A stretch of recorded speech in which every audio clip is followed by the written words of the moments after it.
with us from the other Hi, side of the Zach. How pond. are you? Hello, good morning. Hello. Good to see Ah, you, sir. How are you doing, sir? Doing okay. I'm just having fun with Google here early in the morning. So Having fun? You mean this having, thing? yeah, it's being a little sarcastic. What are you doing, Nilo? What I'm What are you doing? doing? Well, you know what I'm doing. I have some ideas. Um, Good morning to you all. Good yeah, morning. good, whatever. I guess it's like, No, it is not morning for us. Yeah, well, yeah, and it's a day off for me, so it's like it's really morning. you Okay. can call the shots, Zach, just since you are where you are. So let's say No, it's a good morning. yeah, Yeah, let's say good morning. Even exactly. though, from my point of view, I feel slightly wiped out, but this thing always gives me tons of energy. So There you it go. feels good. I've been fighting this stupid sinus thing for a lot longer than I care to think about. Oh, I But thought that was only an American thing. You have that over nah, there as well? yeah, it's Yeah, everywhere for heaven's sake. it's everywhere. Yeah, yeah. Okay. Love, But love it's sinus. Probably, better. probably you need to go swimming in the sea. I guess so. I definitely plan to be feeling just great. Say 1 week from now, since Yeah. 1 week from now, roughly, Hope I you guess. do. Man, Hope I you think do. Hope you I'm, do. I'm, I'm losing track of time here. I think, but Yeah. next week, We're Italy. leaving. Yeah, I think you're leaving on Tuesday. yeah, that might be true. Thank you.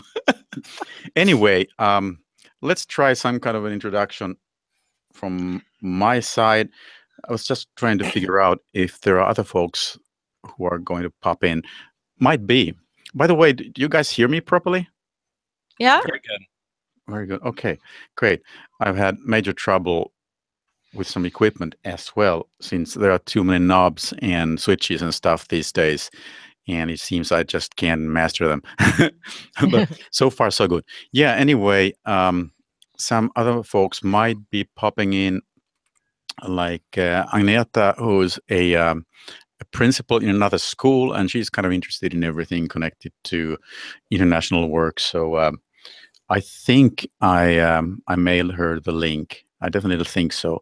If I didn't, sorry, Agneta. I think I did. Um, kind of an introduction here. This is once again Be Smart and Air, the live YouTube show with a crazy title, since it's way too tough, at least for me. I wonder if I picked kind of you know strange name for this from the very beginning, but it is what it is. Are you And talking about games Well, people I know. play? I'm not talking about games people play. Not this episode. I'm talking about Beast Oh, Modern Air, which is kind of tough. Be smart and air. Mm. Yeah, Yeah, Beast I Modern know Air. that. I know that. It's not that easy. No, I know where you took that. You It oh was the yeah. very first. Yeah, I know because I was there. Because that was the very first time you had a hangout on air, and you Uh-huh. had it with Bjorn on the That might be stage, correct. and that Might be was correct. Goes way back in at time, your huh? school. Yeah, at your Goes school, way back in and it time. was way back. within the Be Smart, Be Safe project. Yep, the Oh, Comenius stuff. That's right. So I Yeah, just modified a little bit. be Still, I'm smart wondering if it was a smart thing to do, but be smart is okay. always a good thing. Being smart is a and good be thing. smart is a Okay, good okay, thing. okay, okay, okay. It's always a good thing. Kind of lost my train of thought, which happens frequently. Anyway, where were we? In the beginning of this amazing episode. And the thing is that our school here at the North Pole, Tunaskolan, and Marilina's school way down there in Italy. Say hi, Marilina. Hi. Very good, good work. Uh, and another school, no, a third school in Portugal. We are kind of getting started with this pretty cool collaboration thingy, uh, partly financed by the European Union.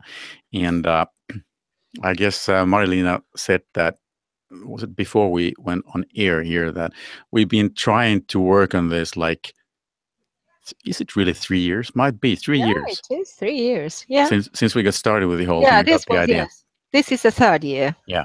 And the thing is that we are planning, we must take a good look at different ways of using, like, games, and I like this playful learning thing that Zach will undoubtedly talk a bit about later on.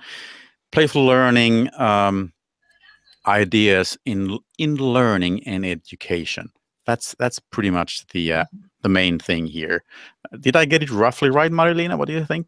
Yeah, yeah, Okay, that is. okay, okay. That's Good. it.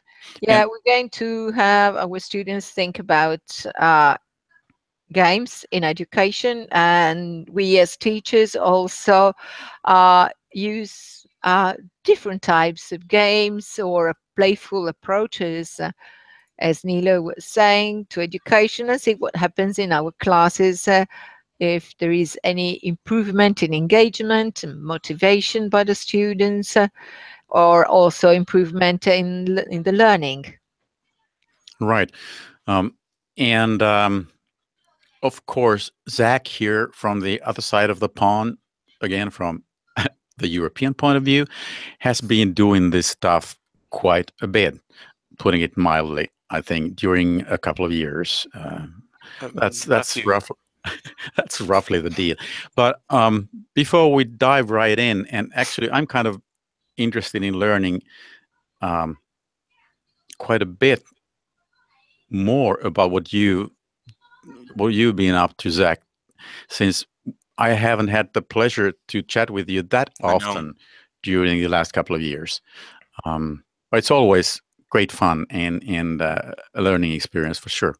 But let's start with kind of a quick introduction thing from each and everyone. We have Jonas here as well. We'll get to you, Jonas. Don't worry here. Anyway, I've never met. What's that? I've never met. Pronounce his name. Jonas. Saying Eunice. Okay. Jonas will do. Okay. I think he can say it himself. I'm just guessing since I'm from Finland. Who knows? You know. Anyway, yeah, I'm Nilo, and my location is here at the North Pole as usual, almost there in northern Sweden, Luleå. And I'm into languages most of the time when I'm not doing fun stuff like this. I also started or fired up the Google Apps thing way back in my school. What will happen in the future? We'll see about that, since there are changes on my home turf here. So we will be leaving, I would think, Google Apps and move over to Microsoft side. And Jonas knows a lot about both things, so it's kind of interesting. And of course, these international projects. Sorry, Zach? No, that's that could be a whole interesting discussion there, because that's absolutely. It's definitely. I mean, that's connected to international collaboration for sure. What kind of resources you got and how you connect. Yeah. But anyway, that's about me very shortly. Zach, who are you? What the heck are you doing here? I guess I said that, didn't I? Yeah. So I'm Zach Gilbert. I'm coming from across the pond from you. You're across the pond from me. Right. And I'm in the central part of the United States in Illinois. And I'm from an area. My town is named Normal. I'm in Normal, Illinois. So I am definitely abnormal. Sorry for laughing, Zach. I just can't help it. No, it's short and sweet. Short and sweet. Teaching schools for years were called normal schools, and so the town was actually named after the school. So Illinois State University. So actually, this is my 23rd year of teaching, and I'm teaching. The reason why we haven't talked too much is that I switched jobs a couple of years ago to the laboratory school at Illinois State University. So the school I'm teaching at is actually a laboratory school for the College of Education at Illinois State University. And so I'm teaching 5th and 6th graders, but I'm also teaching future teachers. So my whole thing is playful learning. And that actually stemmed from an MIT project. And that was led by Jen Groff and many others, but that was my main connection. And that's where we got this idea that we learn best through play. And so they did some research and some studies with that, which is what I'm excited about your project is that to see and maybe gather some data on how playful learning is important to schools. Actually, I firmly believe playful learning is important in all our lives, whether we are in education or business, and so that's kind of where I'm coming from. So I've been using games and simulations for years. I was using games and simulations before I knew what playful learning was, because it was something fun that I enjoyed doing, and I found out that my kids enjoyed doing as well. Yeah, So and perhaps even surprisingly learned something by doing that. yeah, and that's, Scary thought, huh? we can get into that later, but We can get into that yeah, later for sure. there's emotion and connections. Definitely store what you learn into long-term memory. And games do that. Games do very well with that. So that's kind of, that's kind of who I am. I teach social studies, and I love what I do. Love what I do. So Pretty I'm neat. also delving into, because I have a ton of time, esports. You got a ton of time? I have a ton of time. Yeah, it's not like I'm a husband or a father or an educator or anything like that. So, I thought I'd add a little bit more. So esports, which I know is becoming very popular, not only here, but from what I've read, it's becoming very popular in Europe. So competitive gaming. So, yeah. It's getting crazy popular everywhere. Yep. Not that I understand actually much of that specific thing, but it's competition, it's collaboration, it's working with others, it's a team effort for a goal, and it's just done in a different way. So, yeah, right. Yeah. By the way, I just noticed, I think, Marilena, when you tell a little bit about yourself, I'll mail the link to Bjorn Beren. Okay. Bjorn, Yeah. since I asked him earlier as well, and he might be able to join. It's always fun, so I'll just see to it so I can get him the link. Okay. Go, Marilena. Yeah.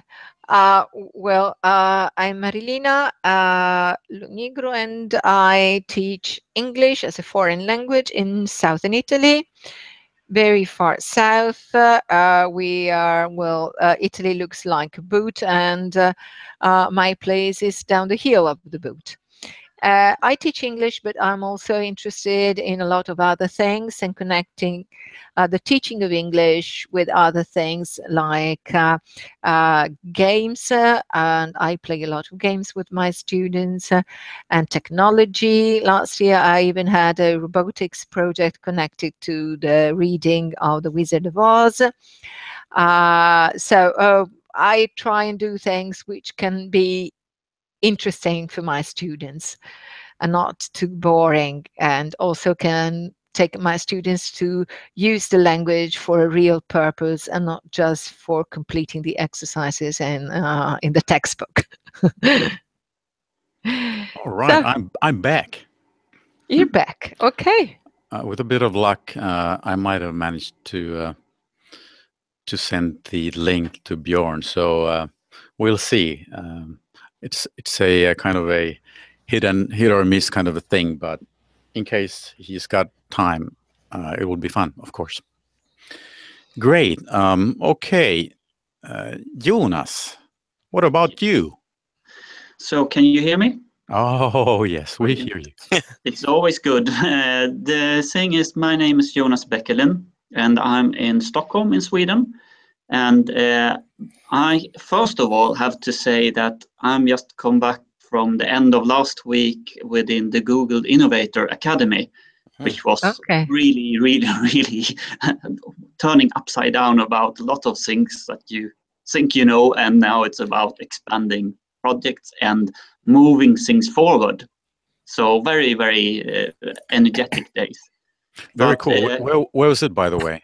It was here in Stockholm. Okay. So it's the most diverse that have ever been. It was 19 different countries was coming together in the Google office, and we did a lot of exercises. And what I tell everyone is that what they really managed to do that I always dreamt about is they have used cognitive science and implemented it in our program.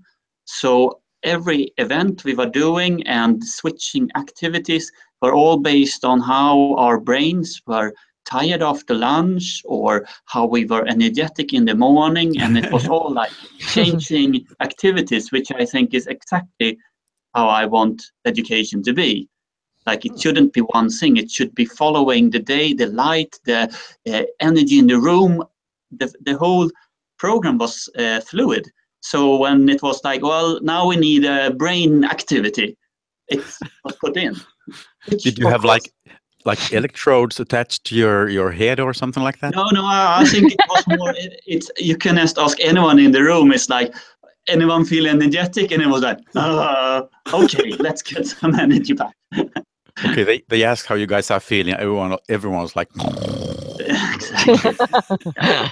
No, so that's very interesting. That's just what happened to me. But if we go back to my work as a teacher, is since year 2000. I've been working as biology and chemistry teacher, and I very early got into simulations, because within biology and chemistry, the 3D models and things you can model and demonstrate in a virtual reality is fantastic. And now, from this year, I'm working full-time as a technology integration coach.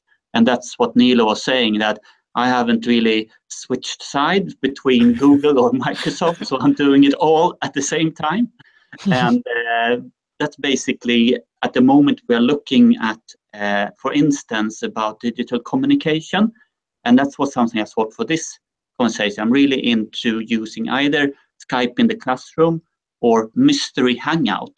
Both of them are doing the same thing, but that is games that are very similar to what we do now, where we interact with people in different places and with different competence. So that's my interest at the moment. yeah.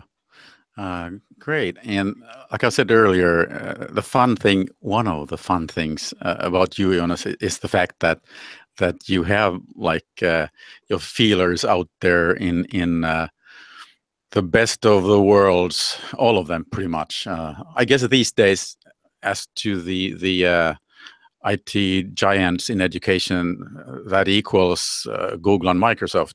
Apple is there as well, but perhaps not that much, at least in Sweden. It'll be interesting to hear from Zach about that as well.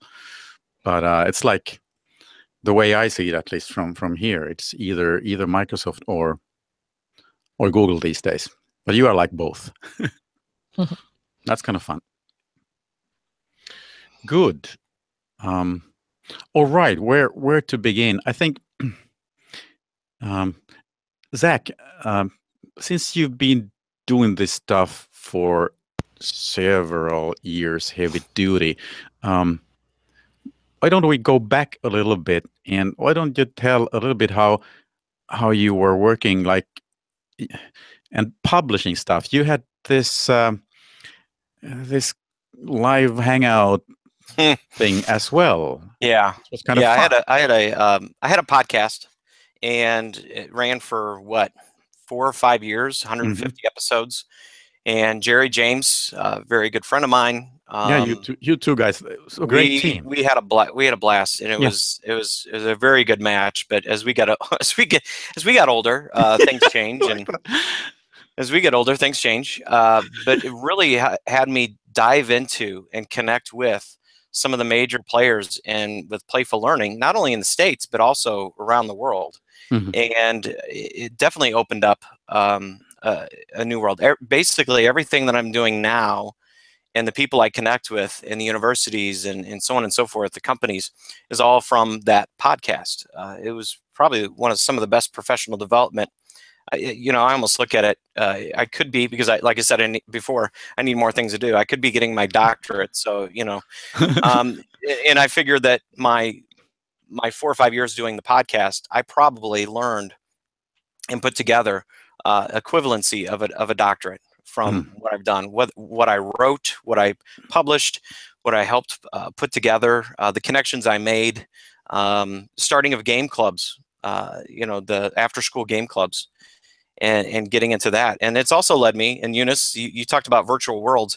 I have 2 Oculus Rift headsets, and so that's a whole nother. And I've got so much that I can give to the kids, and I'm trying to figure out how do I streamline that, make it simple, and integrate something like that, because it's not only the cognitive sciences, is, you know, this is the best time to do these activities, but then we have to look at the individual and say, okay, this might be the best time for this student, but then you can even break it down and say, well, it might not be the best activity for this child or this child. You have groups of students that have different interests, and they have different strengths and weaknesses, and there's times to work on their strengths and there's times to work on their weaknesses. It's a huge math problem. It is just a, and that's what makes teaching so difficult nowadays. It used to be you'd sit in rows, at least in where I'm at, you'd sit in rows. The teacher would be the sage on the stage. They'd give you all the information, and you learned the same way. Well, at least the teacher wanted you to learn. Yeah, you were supposed to learn the same way. And now it's all modified. It's I'm looking at every single person, every student, and figuring out what is best for them. Yeah. And that is difficult. This brain up here, I can calculate that. I can see every student. I know, even at the beginning of the school year, I know where my students are at. I'm gaining that knowledge. I know that some kids work better with other kids. I know that some kids need to be active all the time or I'm going to lose them. I know I have some kids that want to be challenged more than others. I have some kids that want to be more artistic. I have some kids that want puzzles. And it's all there. There's no computer that can figure that out. This computer can. Yeah, right. And that's what makes it fun for me. And if you haven't, you know, Nilo, you know this. You know, it's one of those things that I've realized in the last few years is that because I am ADHD, right? So, you know, there's just ever so slightly, perhaps. Just ever so slightly, and diagnosed over 10 years ago. And that speed of all those calculations that are going on in my head actually calm me down. Right? They calm me down. So like race cars, my brain moves like a race car. So in order for me to calm down, I need to go at my maximum speed. If I'm going on the racetrack and then decide to go onto the little country road, I'm going too slow. And that's when it's like squirrel. I'm looking all over the place. It's very difficult for me. So I find that enjoyable, trying to figure out, and that challenge of figuring out what's enjoyable. The one thing that I have found in my 23 years of teaching that most students enjoy and can capture and remember are games. Are games. I teach 5th and 6th grade, and Minecraft by far is the most popular with the students. Now, if you start getting a little bit older, if you work it right as an educator, if you present the case and you utilize it properly, you can use it in high school. Yeah, sure. And you get most kids enjoying it. But as older you get, the you know, I'm too cool for Minecraft. I'm too cool for this. But then you start seeing it in the university level. Schools of engineering and architecture in the States are using Minecraft and different mods of Minecraft to create and build models that are simpler and easier to see for viewing. They can have deeper models in other programs, but a simplified version of it and being able to walk through way earlier program. Yeah, is got to say this thing about Minecraft. Way earlier when we were like trying to figure out this whole thing, the applications and whatnot. So we considered, I guess we still are considering to fire up, say, a Minecraft server or something like that. Yeah. And I know absolutely nothing about that. Marilina, you know quite a bit, I think. And about this whole thing, I said that to you earlier, Zach, but I sure hope that we can, you know, like bounce ideas back and forth with you. Yeah. Oh, yeah. Yeah, actually, I used Minecraft for a collaborative project with Portugal. And my students, my students were playing on the same server, and they had a common task to carry out with the Portuguese friends. They had to build their ideal school. And that was very nice because the first time they met on the server, they killed one another. And they had great fun in doing that. Oh, I bet. But that's a great project. Yeah. Yeah, we had this project. They were building their ideal school. They were divided into teams, and each team had to build their ideal school. They built their schools in Minecraft. They were distributing tasks and first discussing what the ideal school should have been like.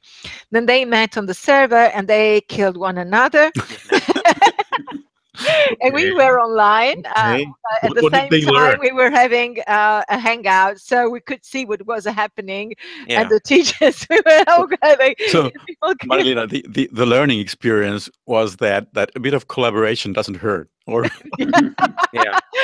Well, then they decided to use the creative mode because they had destroyed everything. So they decided, Jeez. well, let's go in creative mode, and they started building. At the very end, they presented their ideal schools. They had a video using the green screen, so both the Portuguese part of the team and the Italian part of the team could present part of their ideal schools at the same time using the green screen. They took screenshots from Minecraft to show the various parts, and well, it was very funny that a team had thought of a school which was on a cloud. okay. There you go.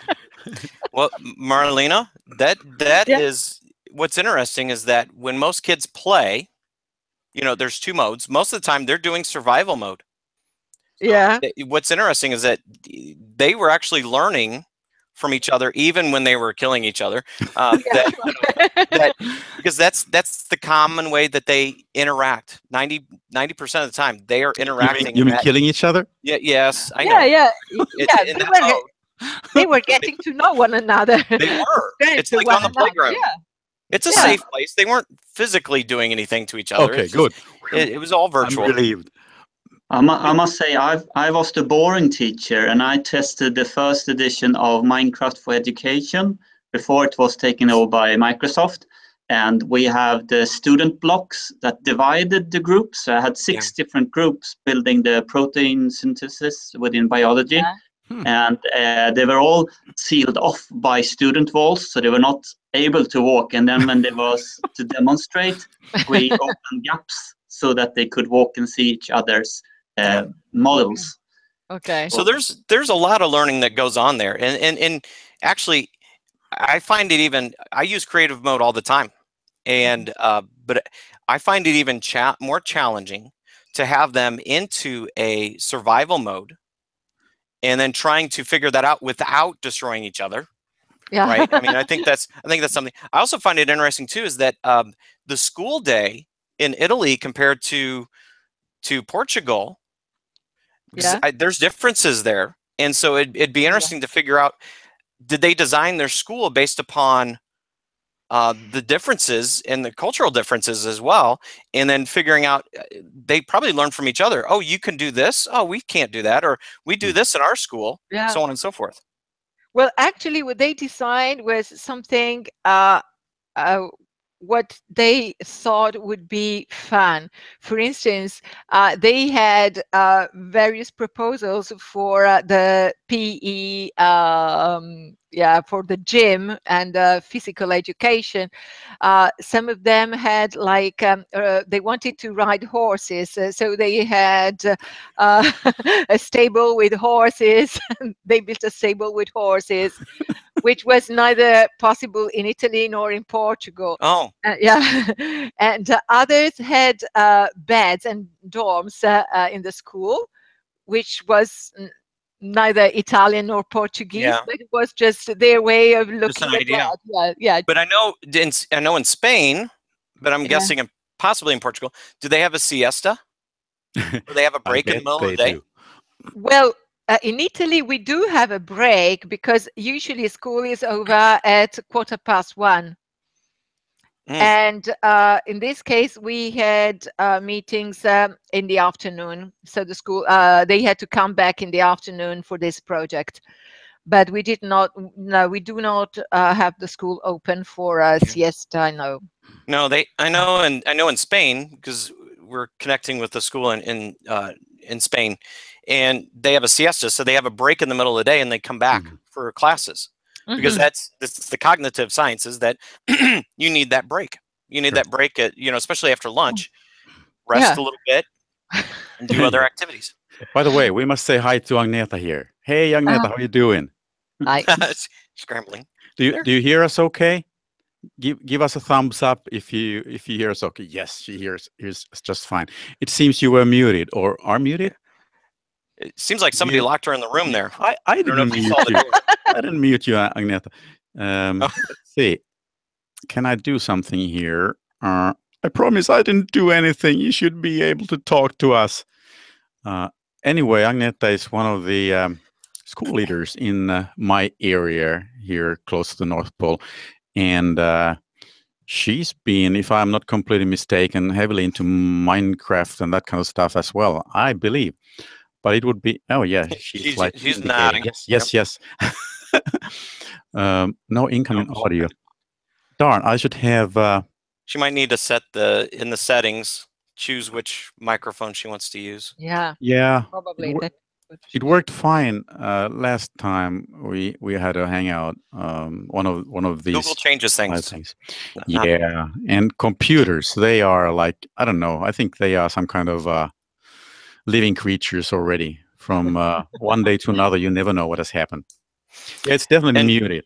Agneta, your mic is muted for whatever. Eunice, this is my scroll moment here. Okay. She'll be back. So, are you using a Pilot G2? Just saying. Who? What? Your pen, Eunice. A pen, yeah. Yeah, it's a pen. Oh, it looked very similar. As like we were using similar pens across the pond. But listen. Now you triggered me. If you can guess, this one is actually called a friction ball pen. Oh. And what it is, it's used together with something that is called a rocket book. And I don't know if you've seen this one. Yeah. What is that? But a rocket book is basically, it's a notepad where I can't really show you, but there's icons in the bottom. So when I do my notes, I use the app and it puts it into my Google Drive or my notes or anything I want. Yep. And when I'm finished, I stick it in the microwave for 1 minute. And No, you don't. You're kidding and then me. you start again. Not a microwave. Jonas, this is a joke. Tell us it's a joke now. No, it's.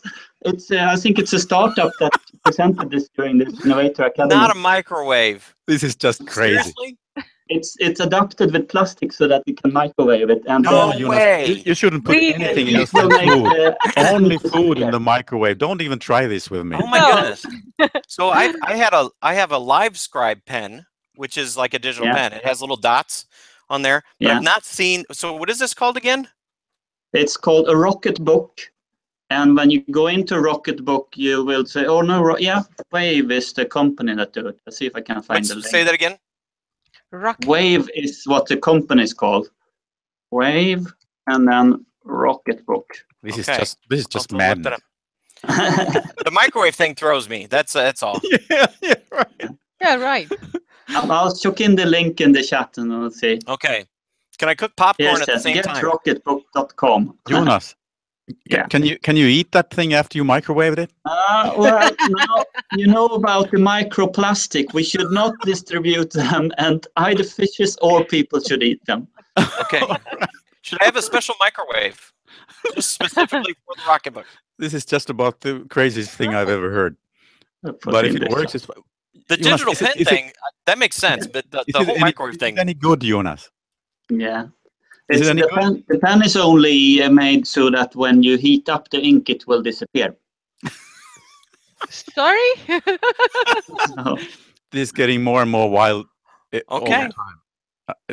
Somebody had an idea. Microwave erasable notebook. Yeah, but I think the most thing that I got interested in was like they were talking about with blended learning. Like in the end, maybe you shouldn't always be using digital tools. No, of course not. On paper. But then you are with us. We hear Nej, men vi stänger alla We hear you. Yeah. We hear you. We can now, Agneta. Yeah, I'm trying. You are Some guy online. All the billions of people are listening to bottom your half voice. of his shirt there. Yeah, that's what we saw. I was just thinking that she might. Why do you have so much gear there, Agneta? It's the same thing as last time. Yeah. You got tons of gear there. Yeah.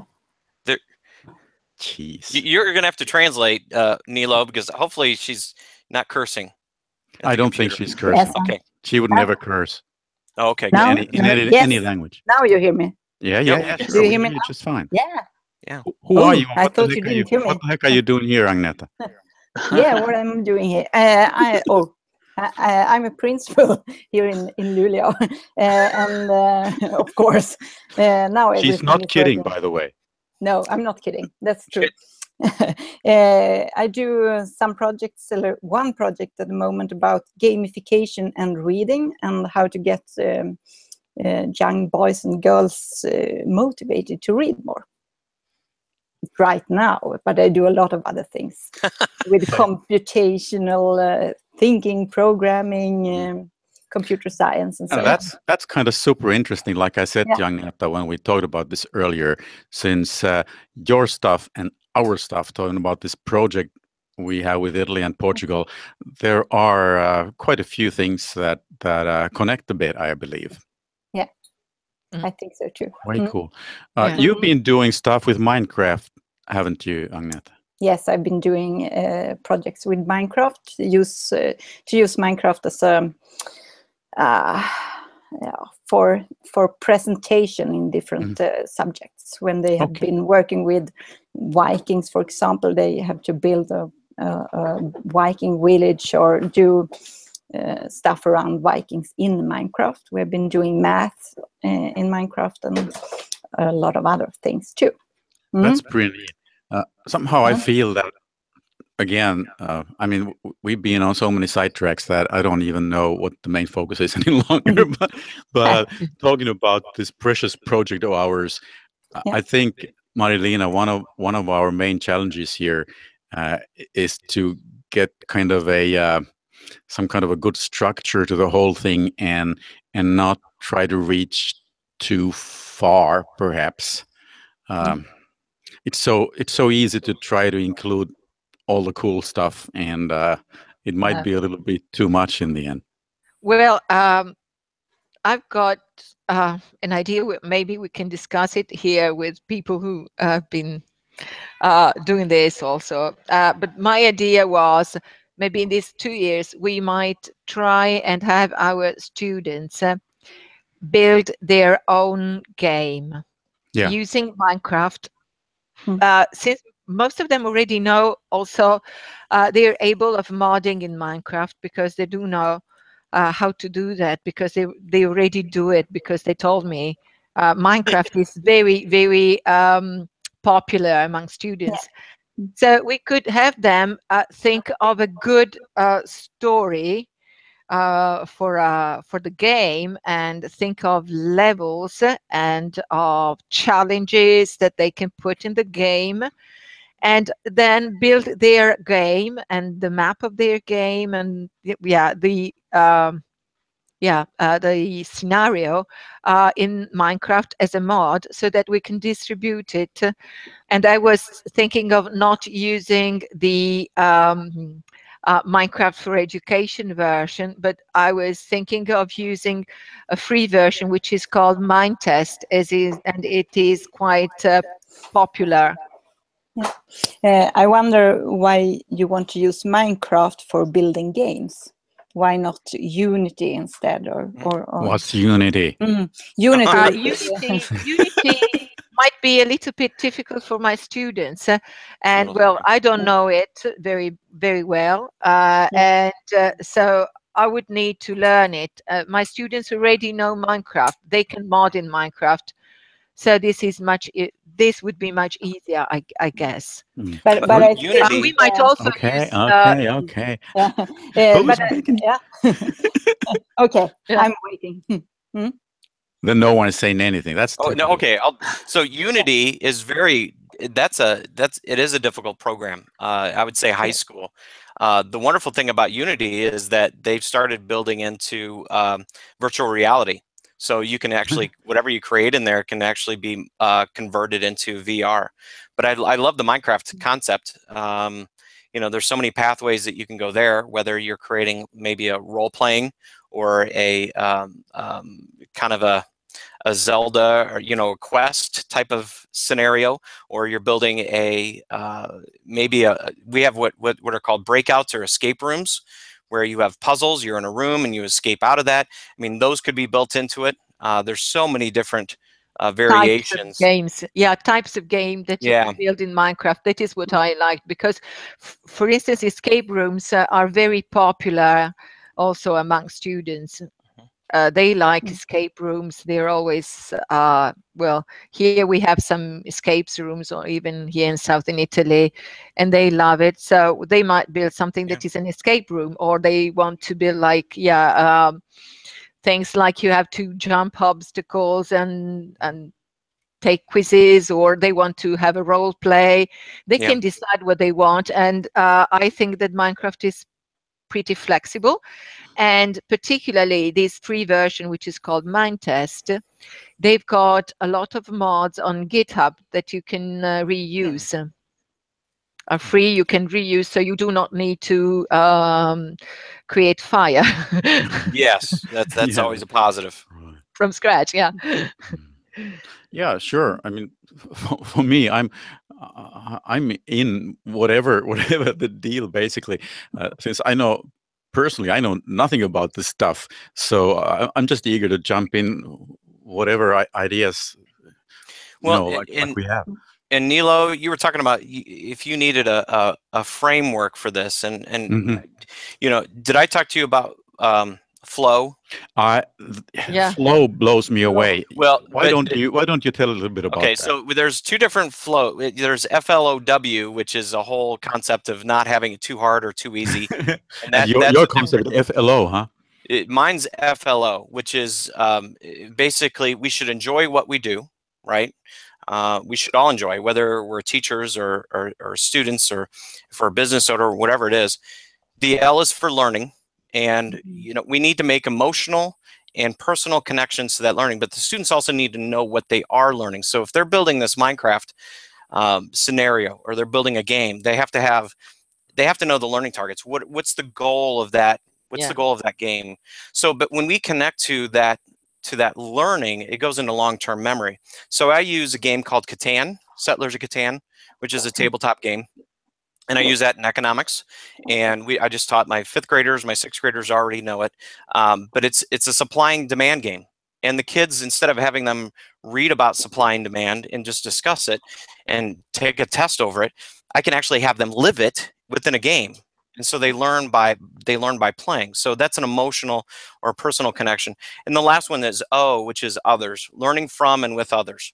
And when you can have students seeking to help out others, and also trying to remember how others have helped them through this process, then if I have those 3 things, fun, learning, and others, I've been successful. My lessons have worked out very well.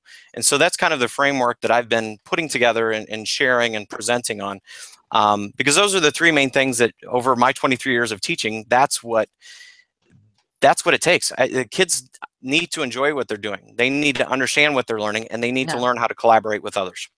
So those are the 3 aspects that I really focus on, and games can be a large part of that.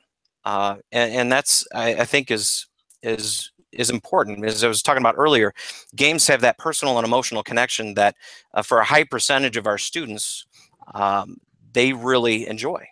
And so it's like fun learning with others. Oh man, this looks like a mess. I was just trying to present this. So yes, it's learning from, and you know, they can play games, and that's great. But sometimes I like tabletop games, as Eunice was talking about. Sometimes you need to write on paper. Sometimes you just need to sit down at a table and look somebody in the eye and play a game with them. And that is in being able to read and learn how to socialize properly. I think that is definitely a skill, at least that I see here in the States, that students need to understand and work through, because sometimes socially they have a difficult time working through those difficult You know, I made a mistake, or I've lost the game, and it's okay. It's just a game. Just as in a computer game, you know, they mess up, they just restart the level or restart the game. They need to be able to do that when they sit down with an actual person face to face. And I think that's important. Those are skills that can be used not only in school, but as an educator in the business world, and so on and so forth.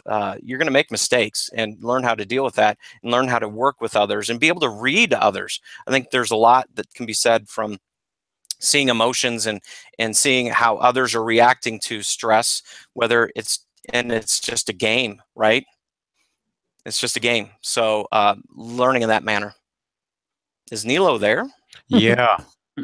Nilo is trying to share this screen. Are You're you close, not I know you're close to the North Pole. I mean, is this the much time of year success. where it's dark a lot? Darn, I give up this darn screen share. It's way too much high tech for me. But I love this flow thing, really. It makes great sense. It makes great sense to me, for sure. Yeah, and it's like I said, it's something that's simple. It's something that I've been tracking. It's something that I've been using Google Forms to ask my students, you know, do you enjoy this lesson? You know, what do you remember? What did you learn? You know, those are, you know, how did you, this is a big one, because it's, what did you learn from someone else? How did somebody else help you? How did you help somebody else? Yep. And they don't recognize that. They really don't. It was amazing how I took notes, you know, one day in class, and basically I saw all the ways that other people were helping out each other. And I took those notes, and then I asked them, okay, who did you help today? Who were you helped by? And then most of the kids couldn't remember, or couldn't, you know, recognize that at all. And I went through and I said, this person helped this person, this person. Oh yeah, they remember that. And this is my father speaking to me. You know, it's may I please and thank you. I think those are key words when you ask somebody for help, or you thank them, or whatever it is. Those are key words to help you remember. If I thank somebody, that means that they've done something for me, and that kind of helps that. And really, true happiness comes from helping others. It's not the acquiring of goods. I can get in my whole Star Wars. I can get in my whole Star Wars George Lucas thing here, but it really, it's really the whole idea that helping others is where we get true happiness. And it's kind of neat what you said, making it visible that those guys have been helping others, and they have been helped by others. Yes, but they need to recognize it. Yeah, and right. that recognition, they need to recognize as well. That recognition, when I help somebody and somebody thanks me, that feels good. Mm-hmm. That's a good feeling. It sure is. As an educator, you know, thank you, Mr. Gilbert, for helping me out. Or as a principal, you know, when you help guide, you know, one of your teachers and getting them to a certain point, and they thank you. And I mean, that's your job. But we're in education because that's what we want to do. It is a drug. Yeah, it really is. And especially when you, as an educator, say to a student, "Hey, thanks." That really helps a lot. Well, and it goes reverse too. As a teacher, sure. You know, I make mistakes, or somebody helps me out, I want to recognize that. And man, oh man, do you remember the times that teachers recognized you for doing something for them in front of the class? And when that happens, the kids remember that for a long time. They really do. Thank you, Johnny, for helping me out with this. This was a great help. Let's share it with the class. You know, this is what Johnny did to help me as the teacher in the class. That's empowering. By the way, Mr. Gilbert, thanks a lot for helping us today here. Yeah, on air. I'm not even kidding here. This is pretty amazing stuff that you take your time to start with. Yeah. It's man, blows me away. And actually, you remember, Zach and Marilena, we were discussing way back when that perhaps we could take Zach here to our side of the pond, but now I don't know what the status is, and if I mean, the grant is not huge either, but that would be tons of fun and helpful. Yeah, but there's other organizations that are across the pond that I even have connections to Now, that, in what direction are we crossing the pond here? I'm getting well, confused. either way is fine with me. But, Okay. I know who, now I don't know if this is going to upset Marlena here, but my wife's family comes from Palermo. Yeah, right. So, Okay. yeah, so I don't Yeah. know. Don't make any insults. No. Okay. No, I won't. Is it Oh, mainly God. the northern Italians? It's mainly Oh, the northern Italians that look down on those in the southern part of the Yeah. of the peninsula. Yeah, so we're fine. I'm You're in in the the southern south. part. I'm in We're the good. south. Zach, in the you'd south. better be safe and change the subject here right now. So no, my wife and I have been talking about heading over that way, but yeah, no, there's companies that are over there. One in your neck of the woods, Teacher Gaming, which is out of Finland, which Eunice might know that yes, I used Minecraft EDU before Microsoft bought it, but Teacher Gaming, which is out of Finland, they actually are involved. And yeah, they have some great content, and they're adding more. They're doing what I was talking about years ago, Nilo, how I thought Steam should have an education version and for digital games, and now they've done that. They've created a portal. They've gone to these companies and said, hey, you're not going to make money in education, so why don't you just go ahead and give us a discount? We'll put a site together and we'll sell it for you. We'll sell it half the cost, and we'll put content up there. We'll put lesson plans up there, and they're doing some amazing work out of Finland. So there's organizations and groups. The one conversation I would love to have, because like I said, I've seen usage maps and graphs of Microsoft and Google. To take it in another area, if we can, in the United States, Google has just really taken off because the cost is so low for us here in the States. I don't know what the models are over in Europe and throughout the rest of the world. What exactly? The cost for adding Google Apps for Education. I mean, the cost of adding Google Apps or G Suite, as it's called these days, is basically, I mean, if you're not thinking about the costs connected to getting everyone on board, and there are always costs like that. But I mean, the cost is zero, and I it's basically guess free. The cost is exactly the same on the Microsoft side, basically, I think. Or? Well, that's not the way. Maybe I'm not speaking. Jonas knows more about this than I do. Well, definitely. The Microsoft stuff on our side, I think Microsoft is getting to the point where yes, you can get a Microsoft account for free, but then there's laws and regulations on usage, storage of information, how long should that data be kept. So you don't have as many Microsoft schools, and the one downside for me is that since we're Google, is that I can't use the Microsoft version of Minecraft. Minecraft Education. Now of course. Then you gotta get a Microsoft account. And now you have the kids having Microsoft and Google accounts and trying to unify those into a single sign-on. That's become a mess. Yeah. For some schools it's okay. For me, I'm in a unique situation because I'm on a college campus, on a university campus. So as a staff member on the university, actually we use Microsoft, but with the school and the kids, we're using Google. So I'm in both worlds. So Eunice, I know where you're coming from. I mean, it's a bounce back and forth and trying to use the best tool. But honestly, we're a multi-tool. As adults, we use multiple tools. We might have an iPhone, and we're using Google and Microsoft. I find it really strange when way too often I still hear from high places that this very program or that very program is the thing to teach the kids at school in order for them to be successful when they start applying for jobs or whatever. They don't need to know this one single program. They need something completely different. They need to know how to learn new stuff, I think. If I can use Google, it should be transferable to use Microsoft. Right. Yeah. And then students use the best in Microsoft to use Google. I mean, as of now, for me, sharing documents and giving documents to my students, I use Google Classroom. It is so simple. It is super simple. And the sharing and the real-time feedback and integration with the students, there's nothing that compares. Microsoft hasn't gotten there yet. They got a classroom. Yeah, the thing that I'm going to say is that the trend is actually going the opposite way, because we are heavily training schools now to use this Windows 10s, and you're using Streambooks, and then it's connected with Intune, which becomes very similar to the Google ecosystem.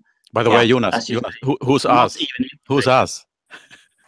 Yeah, but not even integrated. So they're more dividing. They go in different directions, not combining. And you're seeing more usage, and that's what I've seen from usage of Google and Microsoft, is that outside the United States, Microsoft is gaining ground, big leaps in usage in schools, when it's really the opposite in the United States. More schools are going to Google. So that's like in international terms? Yes. So when I know nothing about that, actually. Europe and Asia, Microsoft is huge. Huh. Huge. And Australia and New Zealand Microsoft is tops. In education. In education, yeah. Okay. Yeah, that's what's special with Sweden, because we are unique, because we're going against the trend and are number one on Google devices. Oh, okay. So you've gone. Yeah, so you've right. you've seen that Microsoft has been gaining ground, but you're saying that Sweden in Sweden, Google is actually gaining ground.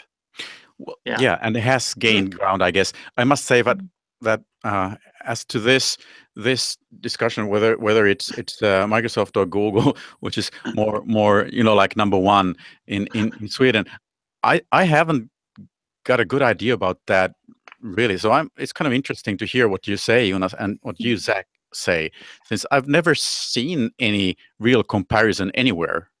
Not for Sweden, not for any other country, actually.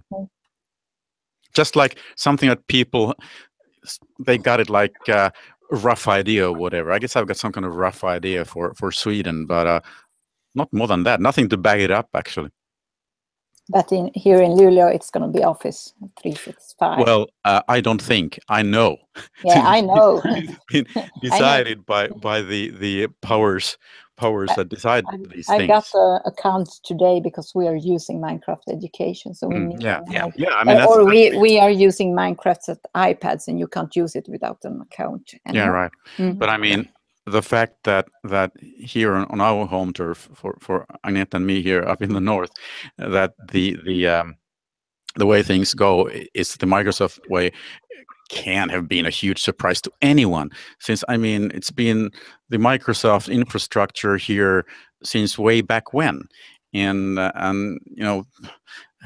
just the idea that everything would be thrown overboard, it's just, I mean, it's never been there, the way I see it, at least. I don't know.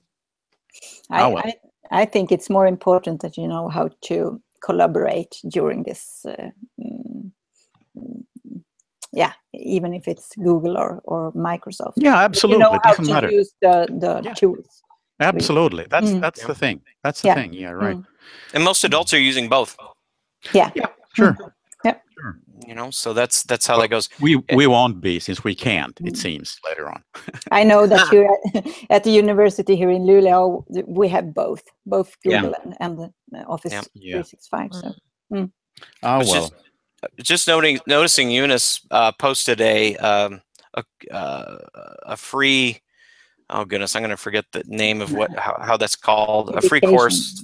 Man, there's tons of stuff in the internal chat. Marilina was asking for the link to it, and it was from your site. I think it was from your blog. Yeah, and that's Barry Fishman and Rachel Niemer from University of Michigan. They're amazing. So yeah, that's a whole. It's a whole other stuff. I have enrolled. Oh yeah, they're wonderful. I would like to ask you a thing. When you're looking at this gamification and making games, are you looking at the game theories also to see what sort of things gives different players motivation to go on in the game? Are you looking at different achievements and so on, or are at least to me, the motivational aspects are incredibly important. Yeah. Yeah. I mean, it should be. You know, you have different sort of players that you have to look around, different sort of play styles Yeah. that you can look at. Yeah, Agneta, to this purpose, Zach was talking before about how different our students are and how different their way of learning is. Yeah. And I think that the only way to approach these differences and also their learning pace is through games, because in games they can proceed at their own pace. They don't need to fight because, well, you have to go on with the program and they are left behind. They can find their pace, and they can find different ways of approaching the same subject. What I do is usually, well, you have different students and I have different sorts of challenges that they can take to learn that bit of our curriculum. Okay. Yeah. So I can have like ask them make a video. I can have take a quiz, depending on the way they are learning. And you can do that only with games and say that you pass a level. I mean that it means that you learned that bit. You pass a level if you can take and pass, say 2-3 challenges of different types, and you can choose which challenges you want to take. I think there's a great example, Agneta, of Jim G. I put the link in the side there. Yeah. Basically, it's a whole list of learning characteristics, what games can bring to the classroom, and different games bring different aspects. But he explains it in this way: that do you know the game Halo? Yes. It's a shooting game. Not that I suggest that we play a shooting game, but it's this whole idea that this kid plays and completes Halo on hardcore, the most difficult level, and they finish the game. And then at the same time, you have this kid that's taking learning algebra, learning a lesson on algebra, and they spend 3 weeks on it. And at the end of the 3 weeks, you automatically, it's one of the things, you complete the unit, you take a test at the end of the algebra unit. Yeah. The kid plays Halo and finishes the game and completes it. Would you give that kid a test on how to play Halo? Well, no, you wouldn't give them a test, because there's no way for them to complete the game unless they understand the mechanics and how to go through it. So the game is actually testing them all the way through. They're formatively testing them. And the only way they can complete the game is by understanding all the concepts of what that game is. And that's what Jim G talks about, is that classrooms should be similar to games in the mechanics, that we're constantly testing them along the way. And when we get to the end, there's no reason to test them, because there's no way for them to get to the end of that unit. It's pretty cool. It's a nice idea, for sure. It is, but it's very difficult to implement. Yeah, very, very difficult to implement. Yeah, right. And that's but the game itself, because it's constantly, and that's what some people think the future of gaming is, in education, is that the games itself are actually collecting data. It's the choices that you make, how long it takes for you to make that decision, what pathways you take, how well you did on certain tasks and activities within the game. It's collecting that data and it's capturing it. And there's got to be some way down the road that we can see that, okay, these decisions that were made in the game, how does that compute, or how does that tag, or how well they did on that? How does that connect to education? And it should be used as a tool for teachers to look at.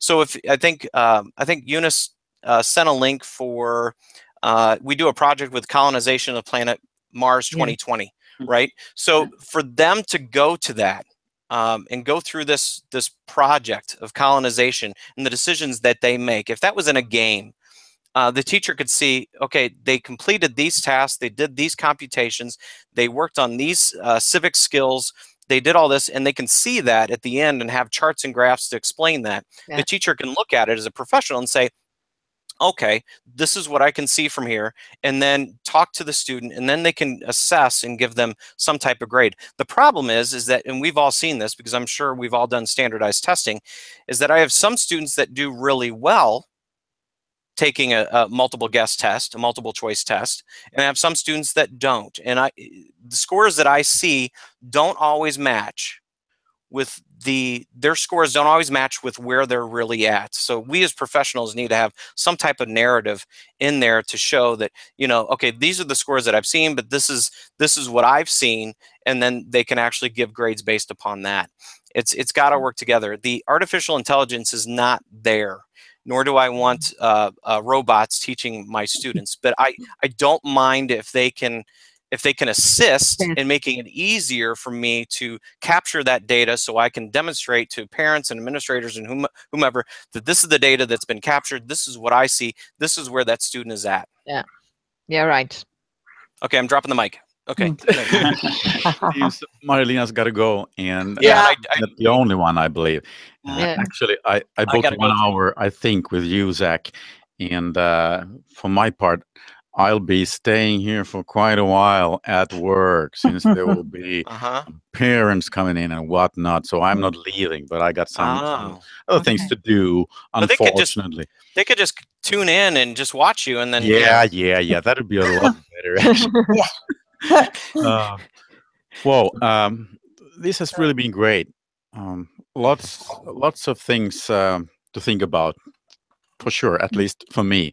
And right now, my thoughts are a complete mess. I don't know. Perhaps that was the intention in a way. I just hope to get it sorted out a little bit later on. And I added my email in there, so if you want to get a hold of me, Eunice, it seems like you're doing some pretty cool things there. Marlena, yeah, anybody that needs to contact me, I'm also at EdGamer on Twitter. Yeah.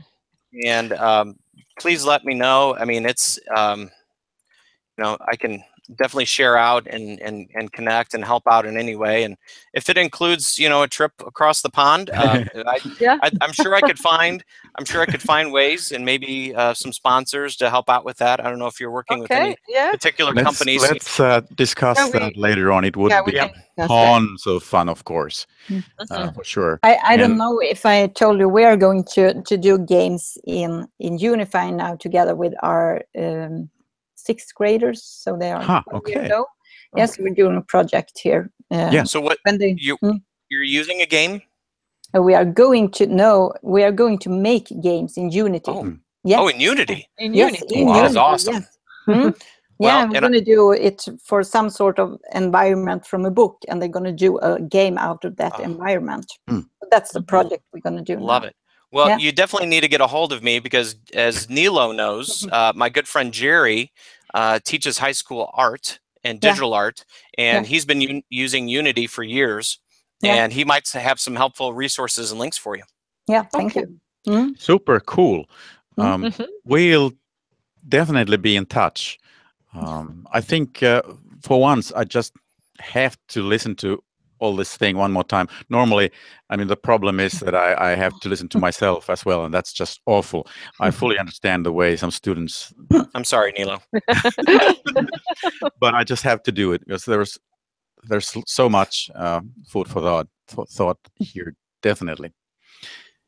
So that's about it. Okay. And Thank you, let's see sir. what the future brings. And thanks a lot to all of you guys, and see you on air. Bye-bye. Bye, everybody. Bye-bye. Bye-bye. Bye.